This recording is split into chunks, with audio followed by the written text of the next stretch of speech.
ఇజ్రాయెల్‌లో జరుగుతున్న ఒక musical concert మీదన ఒక్కసారిగా విరుచుకుపడ్డటువంటి హమాస్, హిజ్బుల్లా, హౌతీ తీవ్రవాదుల బృందం అక్కడ వాళ్ళని రేపులు చేసి, హత్యలు చేసి, తలలు నరికి, అట్లాగే ఇజ్రాయెల్‌లో ఉన్నటువంటి ఆ చుట్టుపక్కల ఉన్నటువంటి ప్రాంతాల్లో ఉన్న ఇళ్లల్లో కూడా చొరబడి వాళ్ళని చంపేసేసి, అక్కడున్న ఆడవాళ్ళని ఎత్తుకుపోయి కిడ్నాప్ చేసి, దారుణమైన హింసకి గురిచేసి, ఇప్పటికి కూడా ఆ బేరాలతోనే 2 సంవత్సరాలు దాదాపుగా యుద్ధం చేస్తున్నటువంటి పరిస్థితి. ఇజ్రాయెల్ నిరంతరం ఆ కారణంగానే అటాక్ చేస్తూనే ఉంది. గాజా అనే దాన్ని పూర్తిగా తుడిచేసి దాన్ని ఒక బఫర్ జోన్‌గా పెట్టాలన్నటువంటి ఇజ్రాయెల్ ప్రయత్నానికి అమెరికా, యూరప్ దేశాలు పైకి వద్దంటూనే ప్రత్యక్షంగా సహకరిస్తున్నటువంటి పరిస్థితి కూడా కనబడుతోంది.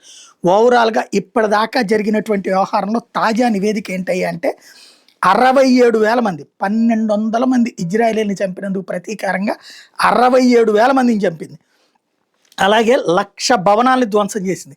గాజాలో 2 ఏళ్ల నుంచి జరుగుతోంది యుద్ధం.